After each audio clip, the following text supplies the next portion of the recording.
हमारे मंच में धमतरी के विधायक, महिला नेत्री, ओजस्वी वक्ता सामान्य रंजना साहू जी, पूर्व विधायक भाई सेवकराम नेताम जी, यहाँ के प्रभारी मेरे सेना महेश जैन जी, अंतागढ़ के पूर्व विधायक हमारे बैगा जी, भोजराज नाग जी, प्रवीण बदेसा जी और नीलकंठ टेकम जी सहित तमाम नेतागण और हम सब की यात्रा में साथ चल रहे राजेश अवस्थी और उनकी पूरी टीम और आप सबको मेरा प्रणाम।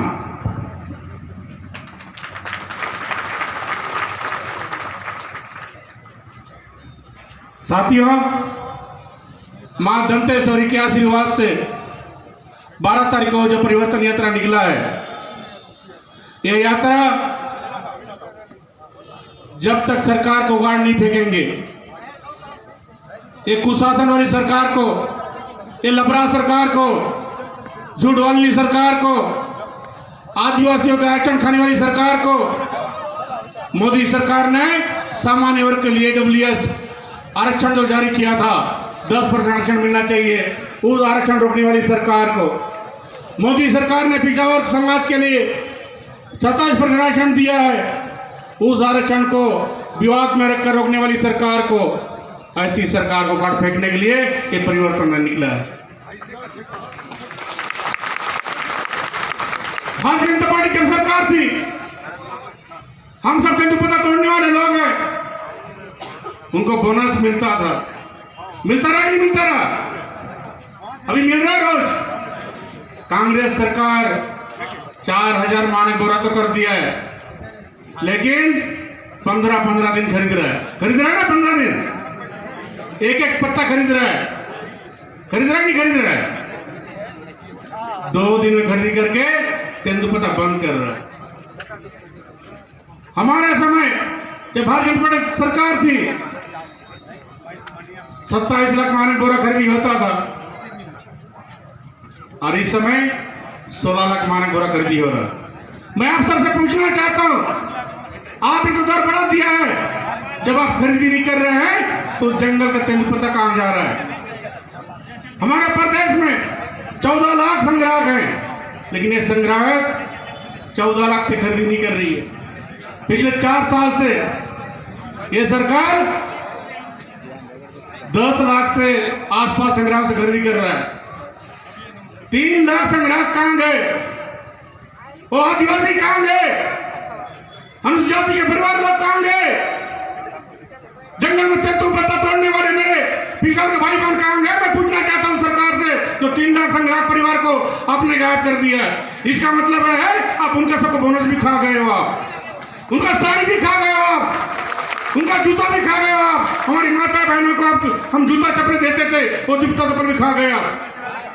सरकार को जवाब देने समय आ गया है, इसलिए परिवर्तन निकल रहा है। साथियों, आपके केस का फरसगांव, कोंडागांव, यहाँ पे मक्का खरीदी होता है, आप सब को दबाव बना के सोसाइटी सदस्य बना दिया गया। जब यह मक्का खरीदी नहीं हो रहा है, उस सोसाइटी क्या मतलब खरीदी हो रहा है क्या? नहीं।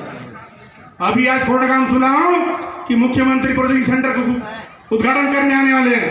जब आपने मक्का खरीदा नहीं है तो ऐसा प्रोसेसिंग सेंटर को ऐसे कारखाना क्या काम का?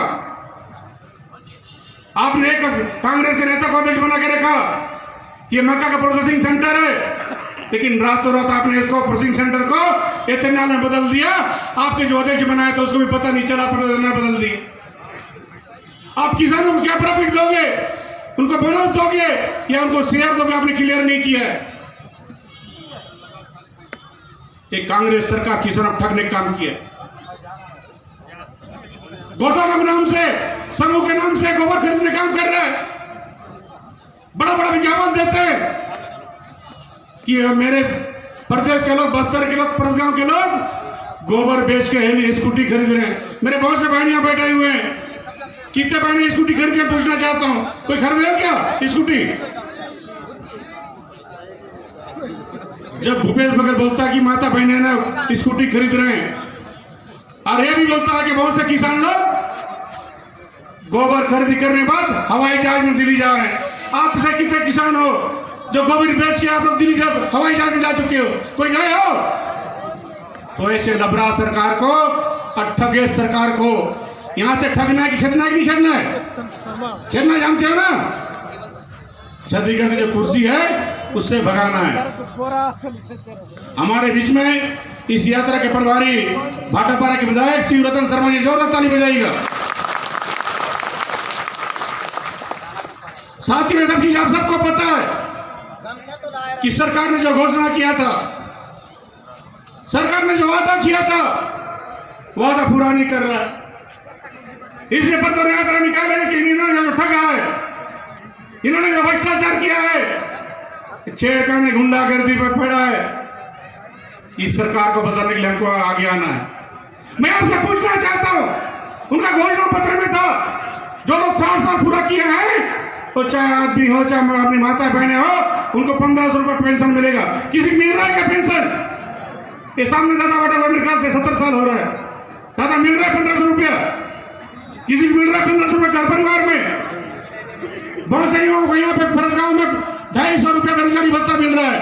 मैं पूछना चाहता हूँ कितने के परिवार के युवाओं को 250 रुपया मिल रहा है, 2500 रुपया मिल रहा है? मिल रहा है? नहीं मिला, जोर से नहीं बोलो आप लोग। किस्त भी नहीं मिल रहा है।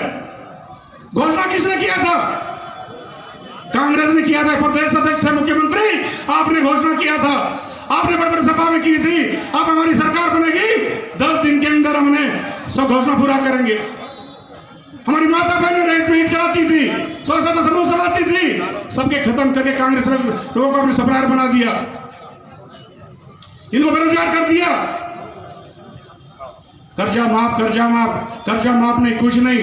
कल हम लोग बानपुरी कोंडा गांव में थे, एक कमल सिंह करके बिजली का बिल लेके सामने खड़े हुए, जब मैं बता रहा था, इसने वादा किया था बिजली के बिल हाफ होगा। सब लोग खुश हो गए कि बिजली बिल हाफ होगा। कमल सिंह क्या 11,981 रुपया बिल आया है। कितना रुपया? 11,981 रुपया बीपीएल का कार्ड धारा है। बीपीएल परिवार का है, उसका 11,000 रुपया क्या करेगा? वो घर बेचेगा। आप लोग से पूछना चाहता हूं कितना कितना बिजली बिल आया है? आप लोग खुद तय करना। जब वोट देने जाना, करंट कांग्रेस को लगना चाहिए। किसके 4,000, किसके 6,000, किसी 10,000। अरे भूपेश बघेल जी, ये बीपीएल परिवार है, जिन घर में सिंगल बत्ती कनेक्शन है, जिनके लिए आप बिजली बिल हाफ करने की बात की थी, आप उनके हजारों को बिल भेज रहे हो। माता की, भारत माता की। आज के इस परिवर्तन यात्रा में उपस्थित हमारे मंच पर विराजमान भारतीय जनता पार्टी की राष्ट्रीय उपाध्यक्ष सम्माननीय सुश्री लता उसेंडी जी, यहाँ के सम्मानित सांसद मोहन मंडावी जी, परिवर्तन यात्रा के प्रभारी सम्माननीय शिवरतन शर्मा जी, प्रदेश के महामंत्री सम्मानित श्री केदार कश्यप जी, पूर्व मंत्री महेश गागड़ा जी, कोंडागांव जिला के अध्यक्ष अरोड़ा जी, औने पौने दाम पे आपको मजदूरी में मजबूर करता था। आपकी पेट की आग उठती लगी रहती थी कि मजदूरी चाहे कितना भी दे, कुछ धान दे दे, चावल दे दे, उस पर भी आप मजदूरी करते थे। लेकिन जब से 1 रुपया किलो चावल मिलने लगा, तब से इस प्रदेश का पहली बार मजदूर सेठों से, जमींदारों से, बड़े बड़े किसानों से मजदूरी की बार्गेनिंग करने लगा कि हमको इतनी मजदूरी दोगे तो हम तुम्हारे खेत में काम करेंगे, नहीं तो हम हफ्ता 10 दिन 15 दिन चावल मिलता है 1 रुपये का, उससे भी खा करके अपना गुजारा कर लेंगे। लेकिन इसके पहले ये स्थिति नहीं थी। आपको बंधुआ मजदूर बना करके, कम मजदूरी दे करके करते। गांव के किसानों का खेती बरसात के भरोसे होता था। पहली बार किसी ने सोचा कि किसानों के पंप को अधिकतर पंप ऊर्जाकृत किया जाए, और आपको जान के आश्चर्य होगा कि 4.5 लाख पंप भाजपा की सरकार में हम लोगों ने किसानों के एनर्जाइज किए, जिसके कारण आज उनके यहाँ खेती होती है। दूरस्थ आदिवासी अंचलों में जहां बिजली के पोल नहीं जा सकते थे, वहां पे हम लोगों ने सोलर पंप लगा करके लोगों को खेती करने के लिए, ताकि उनकी उत्पादकता बढ़े। और उस 15 साल में हमने गांव, गरीब, किसान, नौजवानों के प्रत्येक जगह पर स्कूल से लेकर के कॉलेज से लेकर के मेडिकल कॉलेज, पॉलिटेक्निक, ITI, और सबसे ज्यादा हमारा बेरोजगार नौजवान 12वीं पास हो गया। हमारी बच्चियां प्रत्येक जिले में अगर स्किल अब कॉलेज खोला गया, लाइवलीहुड कॉलेज खोले गए, जहां 153 प्रकार के हुनर सिखा करके उनको ट्रेनिंग दे करके रोजगार के लायक बनाया गया। गांव में जो बच्चियां, उनको ब्यूटी पार्लर से लेकर के एक सिपेट प्लास्टिक इंजीनियरिंग का कोर्स, जो सिर्फ कांकेर जिले और कोंडागांव जिले के वहां के बच्चे रायपुर में जाकर के पढ़ते थे, आज भी वो सिपेट कॉलेज वहां खुला हुआ है। और दूसरा कोरबा में खुला हुआ, रायपुर में सिर्फ आदिवासी बच्चों के लिए वहां कॉलेज खोल करके उच्च तकनीकी और उसका शिक्षा दे करके उनको रोजगार के लायक बना करके भेजा गया। जगदलपुर, कांकेर, रायपुर, दुर्ग, ऐसे 5 जगहों के हम लोगों ने मॉडल कॉलेज बनाए। आज उसी मॉडल कॉलेज को भूपेश सरकार Swami Atmanand English medium college दिख रही है। हम लोगों ने इंग्लिश मीडियम स्कूल खोला था 67, वो CBSE के बोर्ड पर था। आज उसको छत्तीसगढ़ के इसमें खोल रहे हैं और DMF के पैसे से चला रहे हैं। इस जिले में DMF का कितना घोटाला हुआ है। कोंडागांव जिले में DMF के 200 करोड़ रुपया के लगभग यहाँ आया, और 200 करोड़ रुपया कहाँ चला गया, इसका तो सबसे बड़ा खुलासा जो अभी मंत्री बने हैं और पहले प्रदेश के अध्यक्ष थे मोहन मरकाम, उन्होंने विधानसभा में खुद होकर के कहा कि कोंडागांव जिले में 7 करोड़ से अधिक का कलेक्टर जो है DMF का पैसा खा गया, उसकी जांच करो। और इतना गुस्सा हुए कि सरकार के पक्ष में धन्यवाद प्रस्ताव तक उन्होंने नहीं पढ़ा, और शायद उसी के दबाव में आकर के भूपेश ने उनको फिर से मंत्री बना दिया। ये कांग्रेस जब से आई है तब से सिर्फ लूट रही है और झूठ का बाजार रही है। लूट और झूठ का बाजार यदि करने वाली कांग्रेस पार्टी, आपको हर मौके पे लूटा है इन्होंने। किसानों के कर्जा माफ के नाम पर 8,700 करोड़ रुपया कर्जा माफ किया, और कई गुना, ये तो 52,000 करोड़ कर्जा बता रहे थे, जो सरकार ने सीधे तौर पे दिया है। निगम मंडलों का अगर बात कर लें तो लगभग 1,36,000 करोड़ रुपया ये सरकार के ऊपर अभी आज के दिन में कर्जा, 1,36,000 करोड़ रुपया, और वो कर्जा सबको देना है। पहले इन्होंने कहा कि बिजली बिल हाफ होगा सबका, बाद में बोला सबका नहीं होगा, कुछ घरेलू उपभोक्ताओं का होगा। और उस बिजली बिल हाफ पे भी क्या किया, एक तरफ बिजली बिल बढ़ाते गए DCA के नाम पे, PPS के नाम पे, और 5 साल में उन्होंने, आपको याद भी नहीं होगा, 400 यूनिट में 560 रुपया उन्होंने बिजली बिल बढ़ा दिया है। 560। आप लोग कोई बिजली बिल देखते नहीं। किसानों के नाम पर जो बिजली की छूट दी जाती है, हमारी सरकार ने 7,500 यूनिट तक बिजली बिल छूट दिया था। 100 रुपया per hour power flat rate के हिसाब से, कि 500 रुपया महीना दे दो उसका मिलेगा।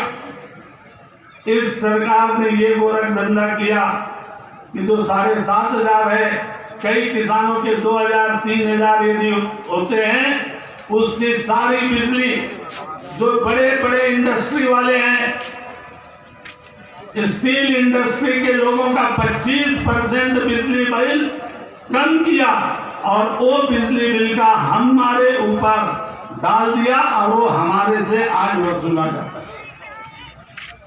बड़े लोगों को बिजली बिल की छूट दे दी गई और उस छूट का हर्जाना लगभग 700-750 करोड़ रुपया सालाना होता है, वो हमसे वसूला जाता है। आज ये सरकार हर तरफ से कोयले की लूट किया, शराब में लूट किया। हम लोग यहाँ बुढ़ादेव बोलते हैं, महादेव, देवों को देव महादेव। पूरे छत्तीसगढ़ में महादेव सट्टा चल रहा, मालूम है कि नहीं? और महादेव सट्टा चलाने वाले लोग कौन हैं? मुख्यमंत्री के दाएं बाएं रहने वाले। ये प्रदेश की सरकार पिछले 5 सालों में छत्तीसगढ़ का जितनी आर्थिक दुर्दशा में पहुंचाया, हमें कर्जदार बना दिया, उससे ज्यादा छत्तीसगढ़ का भ्रष्टाचार के नाम पे हिंदुस्तान में पहला ऐसा राज्य बना। पिछले 23 सालों के ही नहीं बल्कि आज तक छत्तीसगढ़ में भूपेश सरकार आने के बाद 2 IAS अफसर जेल में भ्रष्टाचार के आरोप में बने। मुख्यमंत्री की जो सलाहकार बनती थी वो जेल में 1 साल होने जा रहा। और ये क्या, कोयले का 25 रुपया टन कोयले का वसूली, अवैध वसूली। और वो वसूली वाला पैसा कहां जाता था? यूपी के चुनाव में, झारखंड के चुनाव में, आसाम के चुनाव में कांग्रेस की सरकार आप सबका शोषण करके हमारी सरकार के पैसे का लूट मचा के और अपने आकाओं को खुश करती थी। और इसलिए कर्नाटक के चुनाव के पहले भूपेश बघेल बहुत लाडले थे, लेकिन कर्नाटक जब से कांग्रेस जीती है उसके बाद से भूपेश बघेल का कांग्रेस हाईकमान में भी डाउन हो गया। पहले बोलते थे भूपेश है तो भरोसा है। हम आते हैं पाटन क्षेत्र के बाजू से, पाटन वाले बोलते हैं कि भैया हमने तो तुमको भूपेश बघेल भेजा था यहाँ से और तुम तो अभी खगेश बघेल हो गए हो। भूपेश है तो भरोसा नहीं है, भूपेश है तो धोखा ही धोखा है। हर वर्ग को धोखा दिया, नौजवानों को धोखा दिया कि 2500 रुपया हम आपको देंगे बेरोजगारी भत्ता। 2500 रुपये के हिसाब से अगर होता है 3000 रुपया सालाना, 15,000 करोड़ रुपया बेरोजगारी भत्ता। सिर्फ 10 लाख लोगों को यदि वो देते जिन्होंने घोषणा पत्र में कहा था तो 15,000 करोड़ होता, लेकिन मात्र 300 करोड़ रुपया बजट में रखा है। 300 करोड़ रुपया वो बांट रहे हैं। अभी बटा तो शायद 150 के ही आसपास है, लेकिन 300 बांट रहे मतलब 14,700 करोड़ रुपया नौजवानों के जेब से उन्होंने निकाल दिया। किसान लुट गया। सबको बर्मी खाद गोबर के नाम पर वो बर्मी खाद प्रत्येक किसान को 900 रुपया प्रति एकड़ के रूप में खरीदना पड़ता है। ये 1,000 रुपया प्रति एकड़ बोनस दे रहे हैं और 900 रुपया प्रति एकड़ हमसे बर्मी खाद के रूप में ले रहे हैं। गोबर खरीदी में घोटाला हो गया। आप लोग सुने हो, एक लालू यादव चारा खा गया, वो जेल में गया। ये गोबर में घोटाला। जीवन में गोबर का कोई व्यवसाय ऐसा नहीं विधानसभा में लोगों ने पूछा कि इतने गोबर का इतना बर्मी खाद बना, बचा गोबर कहाँ गया? तो बोले सब बाहर गया। अब गोबर में जब वो पैसा खा ले गए, ऐसी सरकार को एक पल भी ना बैठे। और सबसे बड़ी बात, ये सरकार, ये पार्टी सनातनियों की विरोधी पार्टी, पूरे हिंदुस्तान में आज सनातन के खिलाफ यदि कोई खड़ा हुआ है, कांग्रेस के राहुल गांधी विदेश में जाकर के और यहाँ प्रदेश में मुख्यमंत्री के पिताजी बोलते हैं, मल्लिकार्जुन खड़गे का बेटा बोलता है, डीएमके के नेता बोलते हैं कि सनातन धर्म को मानने वाले लोग, बूढ़ा देव को मानने वाले लोग, अपनी हिंदू पूजा पद्धति को रखने वाले लोग ये डेंगू, मलेरिया, कोड़, एड्स तरीके बीमारी के साथ, और ऐसे लोग आपके बीच में भी राम नाम का पट्टा भी लेके चलते हैं। पिताजी राम को गाली देता है और मुख्यमंत्री राम गमन के नाम पर कि मैं तो सबसे बड़ा राम भक्त हूँ। रामायण में एक प्रसंग आता है कि जब हनुमान जी जाते हैं संजीवनी लेते हैं तो एक साधु का वेश धारण करके राक्षस देखा जाता है काल जनी, और वो राम राम बोलता है। हनुमान जी सोचते हैं कि हमारा कोई राम भक्त है, उतर जाते हैं। वो रास्ते से भटकाता है। कांग्रेस के लोग ऐसे ही झूठ बोल के, गुमराह करके पूरे जनता को आज तक समाज के हर वर्ग को गुमराह करके भटकाने का काम कर रहे हैं।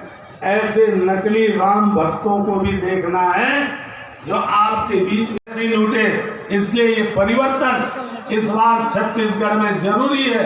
अगर ये परिवर्तन नहीं हुआ तो आने वाले समय में आपके बच्चे, आपकी पीढ़ियां कई सालों तक इनके द्वारा जो शोषण होगा उससे मुक्त नहीं हो पाएगी।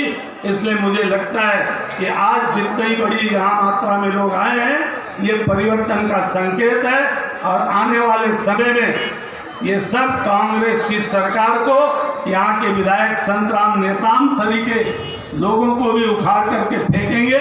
जो पिछले समय जब हमारी सरकार थी तो रोज केस काल में बैठ जाते थे, केस काल की घाटी में, आज उन्हें नजर नहीं आता है। ऐसे तमाम लोगों को आप कांग्रेस को इस यहाँ से हटाएंगे। इसी अपील के साथ, इसी निवेदन के साथ मैं अपनी बात को समाप्त करता हूँ। जय जय श्री राम।